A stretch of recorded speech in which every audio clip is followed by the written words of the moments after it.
Thank you, everybody. Thank you for joining us for today's presentation. This is the second in our uh, winter and spring series on presentations from C.O.R.E Group. Today, we're focusing on comprehensive life insurance audit and one, why do an audit, two, how to do an audit, three, what we C.O.R.E can do to support you in that process.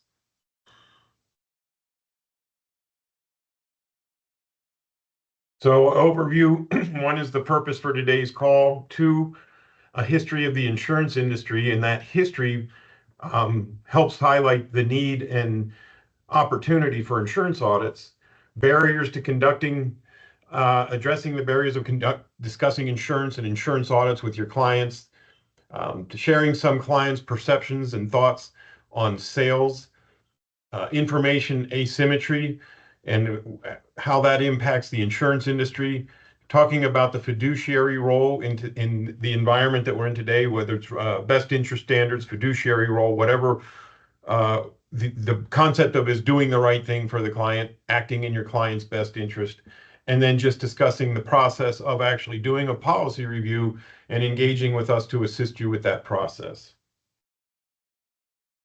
So what's our purpose? Simple purpose. One, you ask yourself, what's your ideal outcome after today's call? Our goal is one, to instill confidence in you that you've got a process that you can engage your clients with on their existing insurance policies and help them determine if they're still relevant to what their needs are, if they're performing as the clients were expecting, if those policies are in good shape or they're in jeopardy of triggering taxable events in the event of lapsing or don't have enough cash value to sustain them to the client's desired outcome. And then hopefully getting you to accept the challenge and engaging with us in our process to deliver a thorough, comprehensive, objective insurance review for your clients. So a little history lesson. First, a little bit about C.O.R.E. We are in 2025, we celebrated our 25th anniversary in August of 2025. We're going into our 26 years. Since our inception in 2000, when we were incorporated, we built our model to assist advisors where risk management is not your primary expertise or your primary strength in your advisory practice, to help you integrate these solutions into your practice. And so it's to make things as simple as possible. We at C.O.R.E, we're not product pushers. We focus on process, we focus on systems, and we focus on outcomes. The products are incidental, and helping identify the best products for the solution is part of that process. But we come at it from a, let's provide the best solution we can for your end user client. So we've been supporting independent reps since our inception. And again, we were built to support reps new to the risk management space. But I will also tell you, we work with a lot of people that are 20, 30, and 40-year veterans in the insurance industry, and they are very complimentary of how we do business. And we get comments like, I've never worked with a firm like this before. And again, these are from people with 20, 30, and 40 years experience. So shaking our own tree there a little bit. So the history of insurance. For about 100 years, there was very modest evolution in insurance. I mean, the initial insurance was term insurance. They were short-term contracts insuring people such as ship captains going out on whalers and those types of transactions where people were going on risky ventures, and they wanted to buy some type of insurance that should they perish in their endeavors, that their family or those they cared about have some kind of financial security. The big evolution in insurance in the early 1900s was whole life insurance, and it's what it means. It's called whole life because it was meant to provide you insurance for your whole life.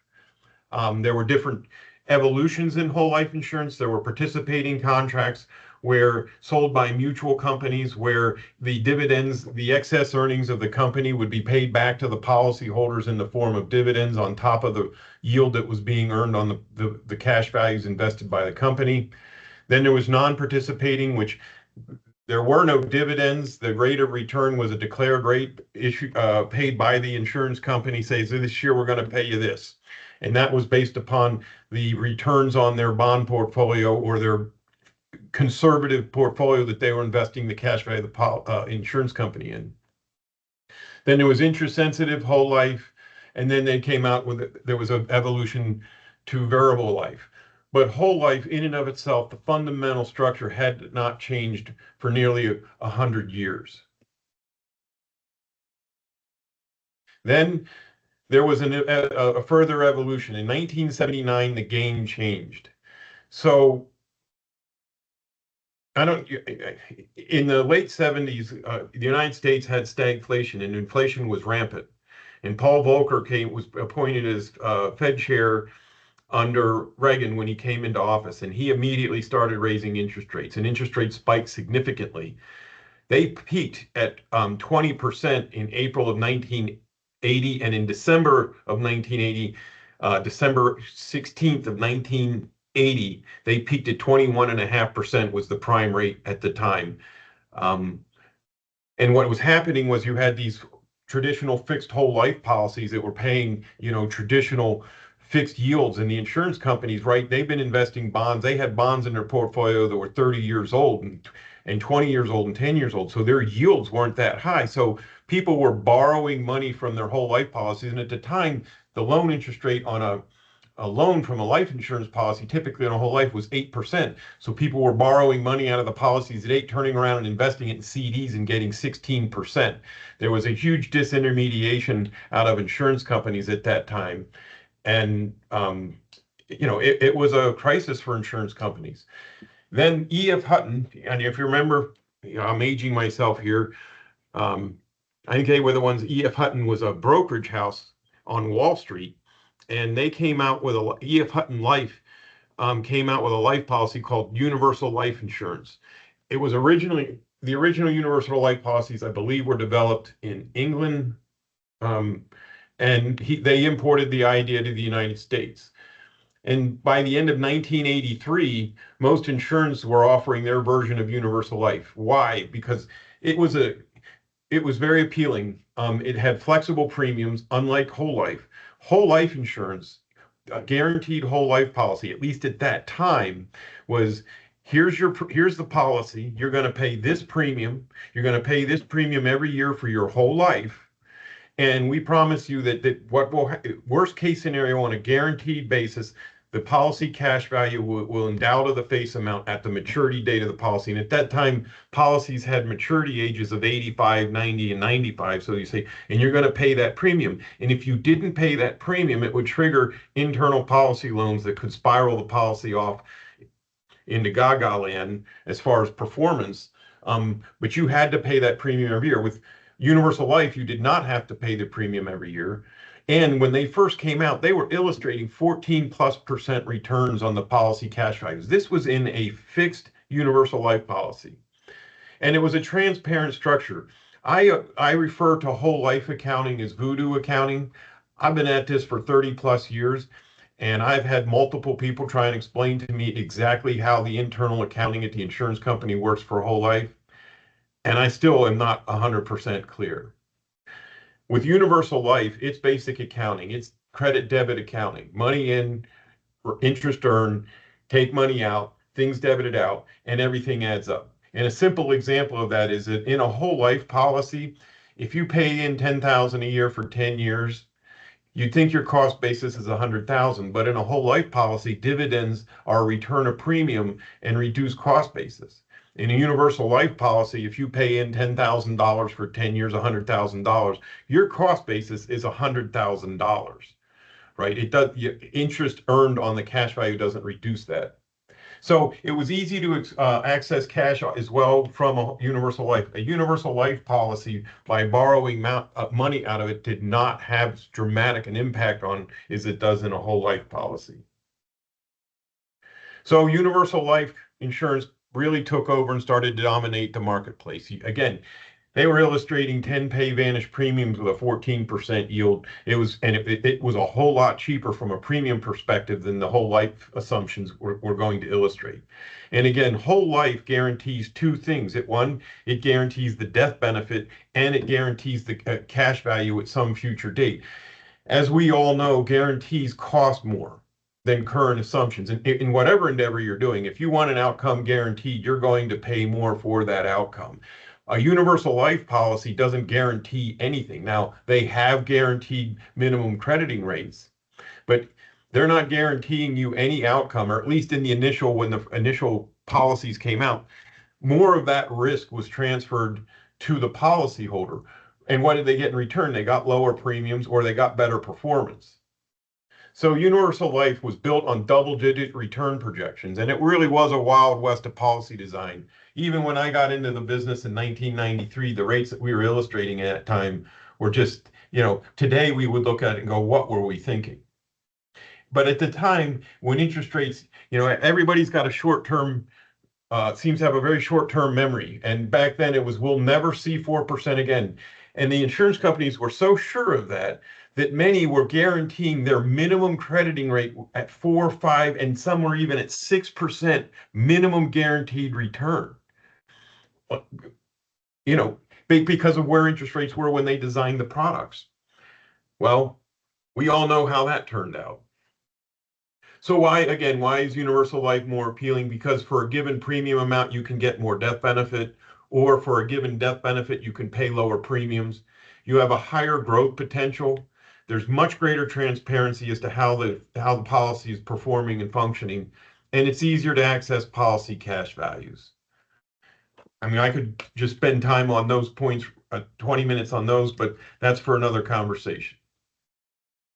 So the evolution turned to a revolution. So again, what triggered it? It was the spike in interest rates, the need for the insurance companies to design new products that were competitive in that interest rate environment with banks and brokerage houses and everything, any other place that the consumers, they needed to stop the disintermediation. So they came out with these great design universal life policies.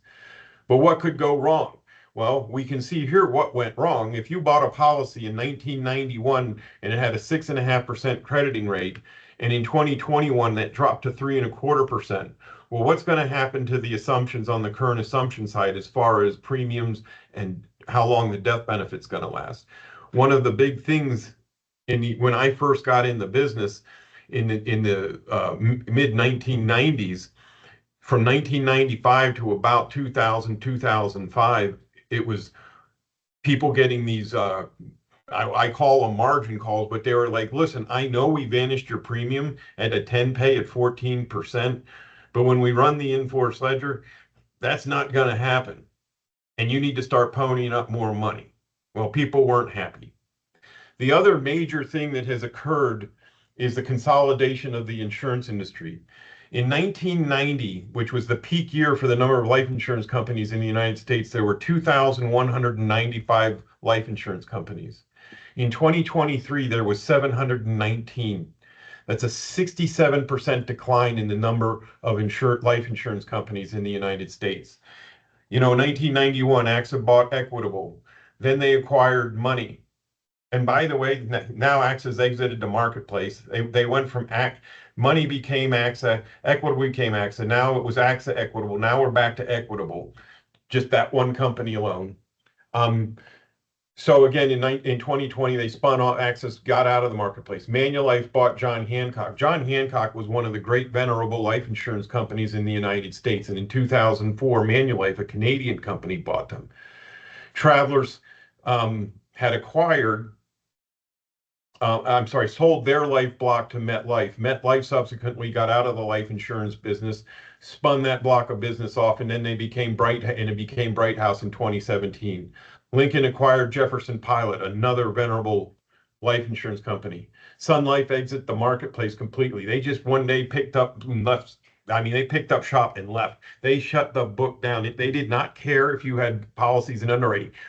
They didn't care if we had a policy that was supposed to have issued the day before the announcement, but it didn't because some glitch in their system. And they said, tough luck, and returned the premiums to the client.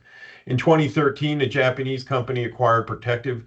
The Japanese have been on an acquisition binge of American life insurance companies because, one, their interest rates are so low. They're happy with what we consider low interest rates.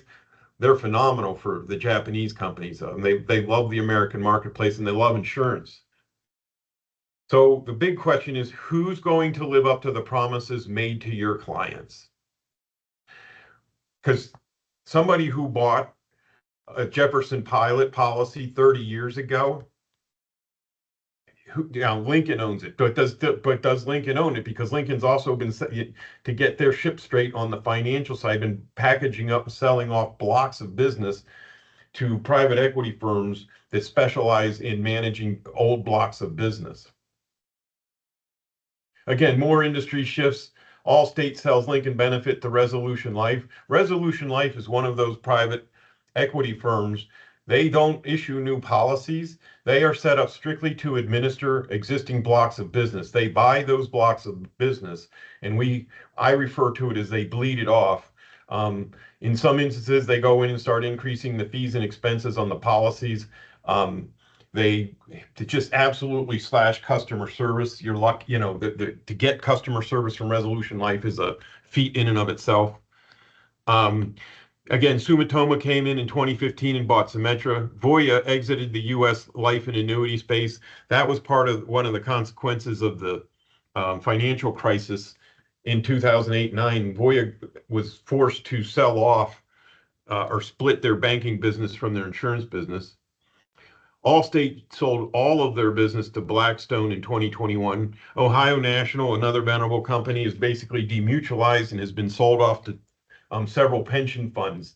And there are many large blocks of business where insurance companies have these historical books that they've closed, they're not issuing new business, and they turn around and they sell them off. Prudential bought Hartford.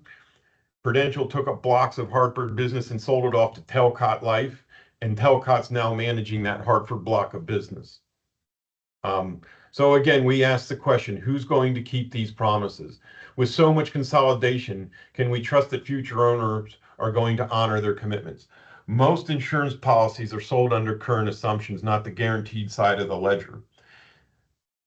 There are instances over the last several years where the insurance companies have gone into their old book blocks of business and they have increased the mortality charges and the fees and expenses to the contractual maximums that they can. And the effect that that has had on large blocks of business, people have been paying premiums for 20 and 30 years are all of a sudden told their policy is going to lapse next year because of these cost increases. That's not an uncommon thing.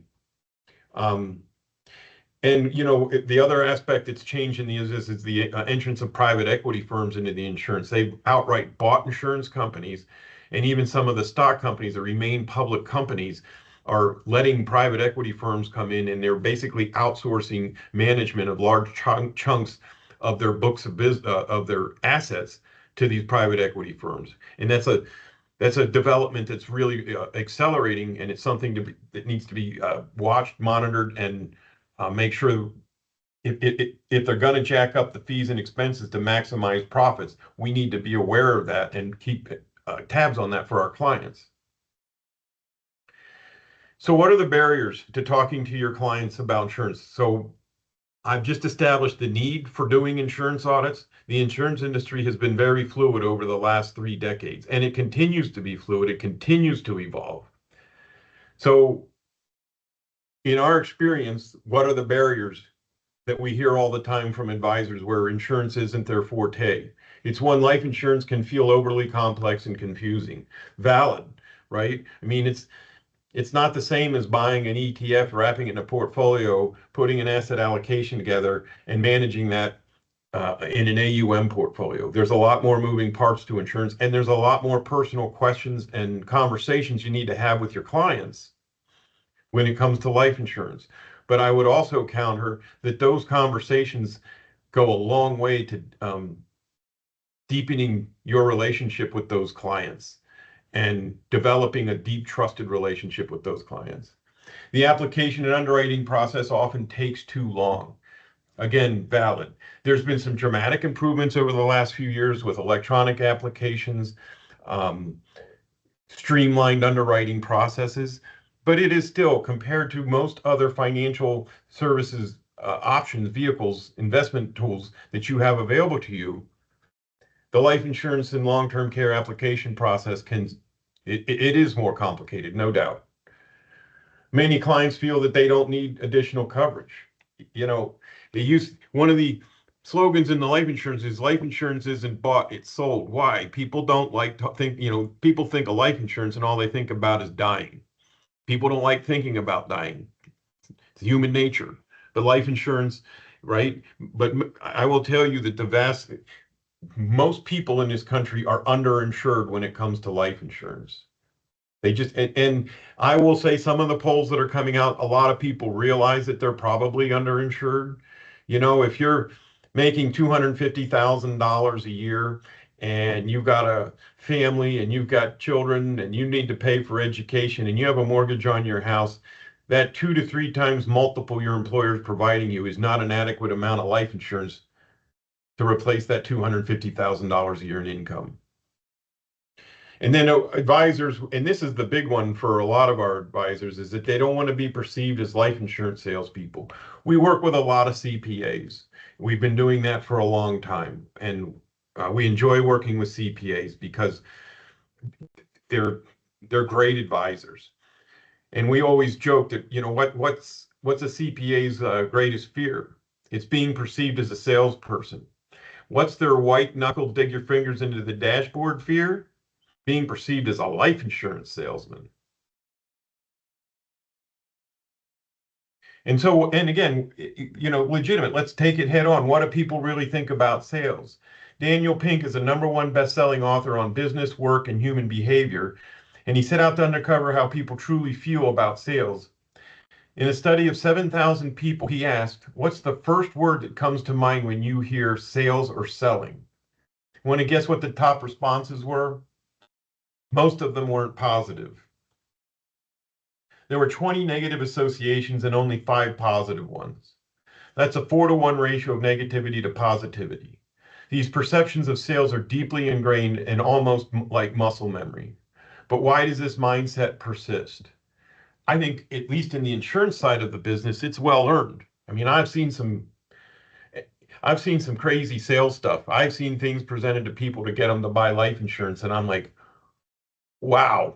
As a matter of, we just saw, and you'd think over time that would lessen, but I just saw did a case review last week, call with the client, and the things that she was telling us that the insurance salesperson told her to buy that policy was mind-boggling to me. And my flip side is, if you had just told her the facts and laid it out, she'd have bought the insurance. She might even have bought more. Because the reason she was talking to us is that she felt, she's a very busy medical professional, but after 2 years, she started feeling like she was being bamboozled, and she was reaching out for help. And once it was explained to her, she's like, oh, okay, because she felt she had been taken for a ride. Now, the actual product she had was a good product, but what they told her to get her to fund that thing, it's crazy. So the sales perception in the insurance business is somewhat deserved. And I will tell you, here at C.O.R.E, one of our slogans is stop selling, ask your clients what they want, and then go find the best damn solution you can for them at this time and deliver that to them.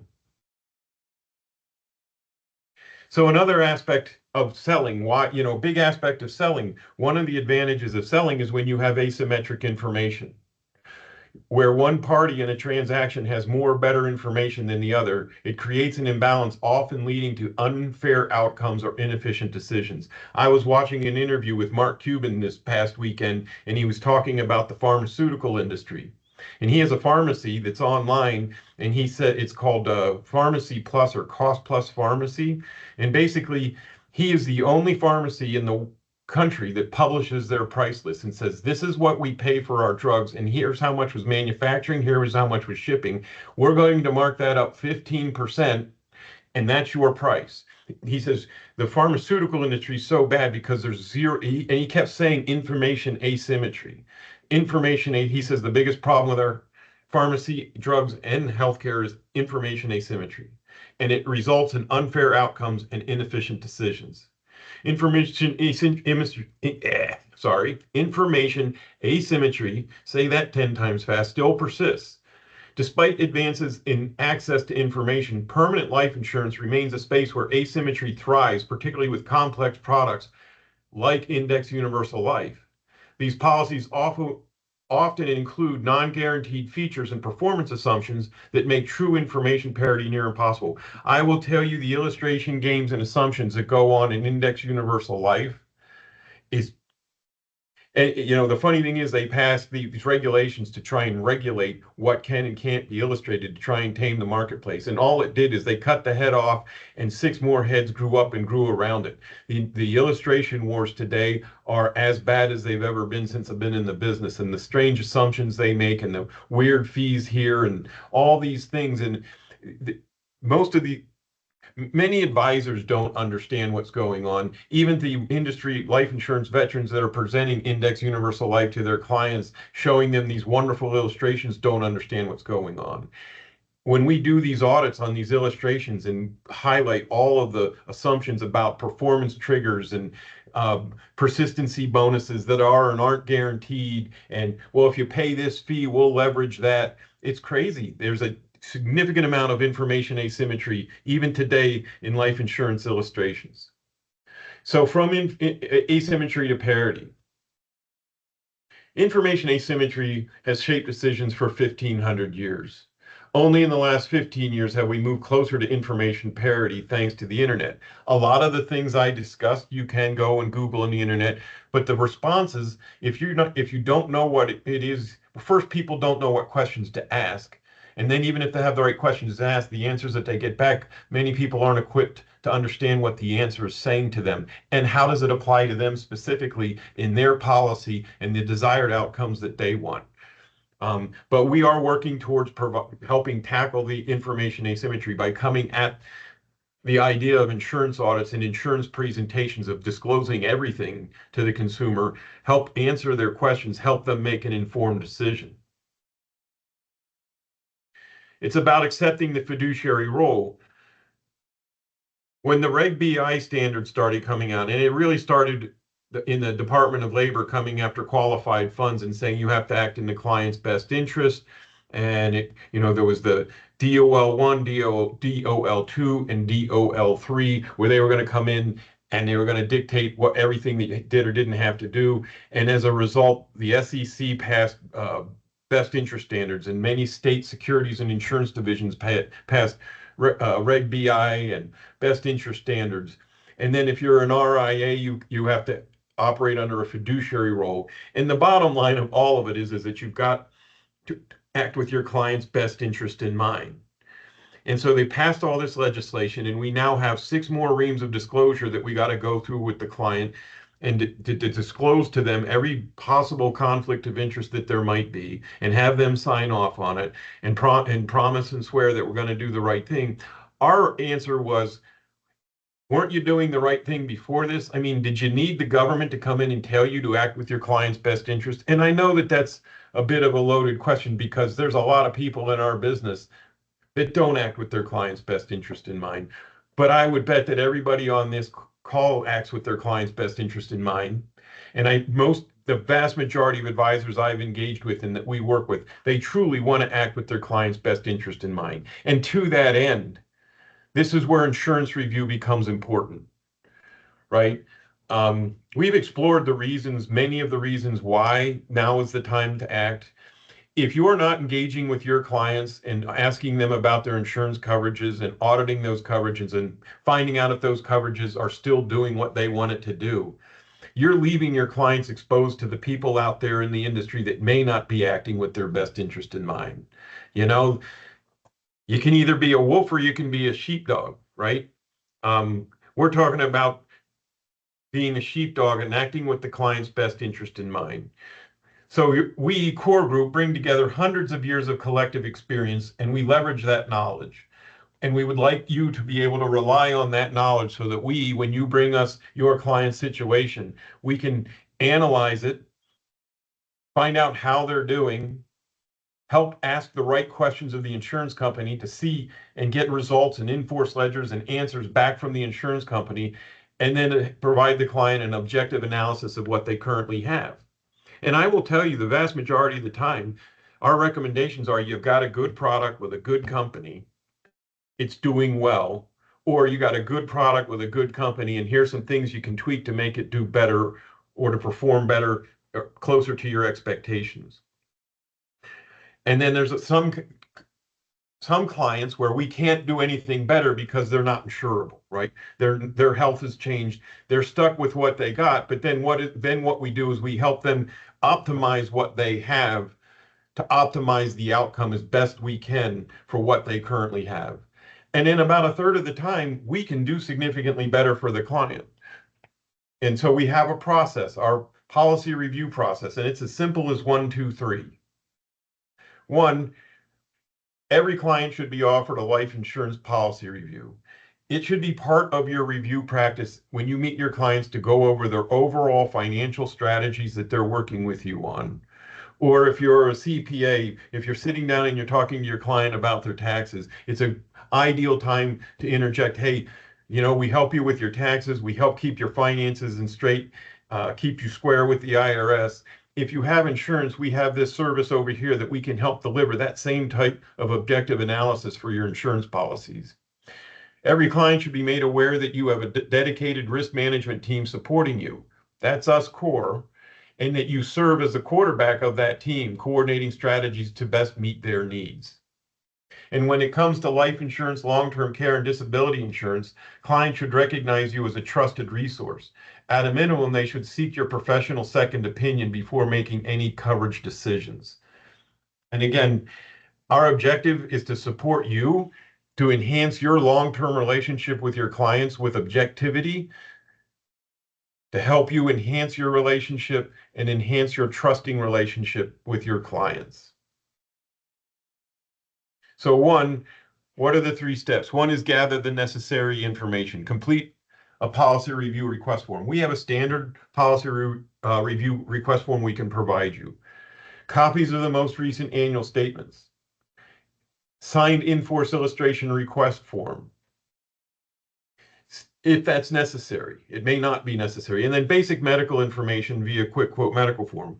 Are they still healthy? Has their health changed significantly over the last few years? We need to know that up front because obviously it's going to inform whether or not we could get them new policies issued. And it's going to cover that 1/3 where we think we can economically, but we're not sure we can get them underwritten.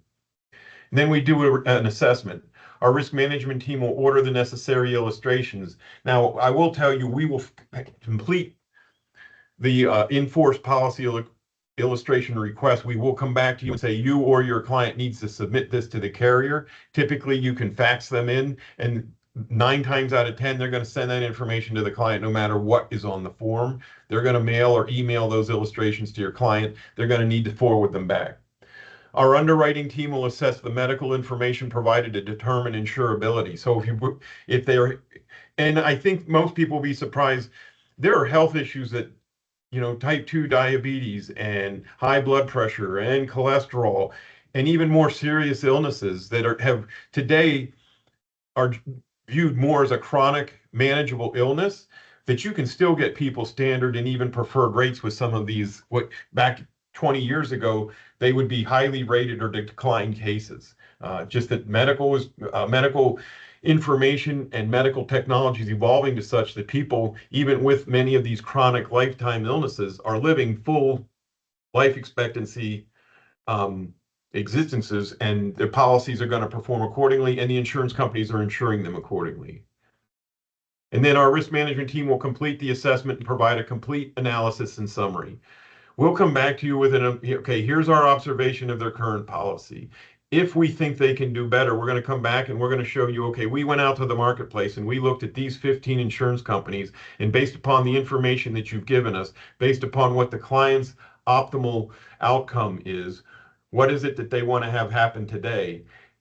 Here are the list of all the carriers that we looked at, and here's the first 1, 2, or 3 recommendations we would go on based upon everything that you provided us, what their means are, what they want to have happen. I want to pay the same premium, get more death benefit. I want the same benefit with less premium or no premium. I'd like to convert my cash value into a long-term care policy. Whatever that desired outcome is, we're going to show you, here's everybody in the marketplace we looked at. Here's the best solution for your client.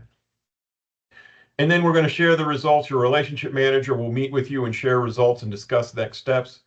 and your relationship manager will prepare you for the client meeting or join you in the client meeting, depending on your preference and the complexity of the case. We regularly get on calls with clients when we're presenting. If the advisor wants us on, you introduce us as your back office support. I always joke, I'm your insurance geek or your techno geek in the background, and that's how you introduce us into the meeting. We're one of your specialty resources.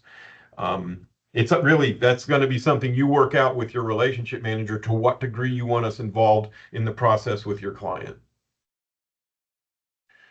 So closing remarks, it's about protecting your future with confidence. This is about helping your clients get their ideal outcomes with their insurance needs, whether it's life insurance, annuities, asset-based long-term care, traditional long-term care, disability income.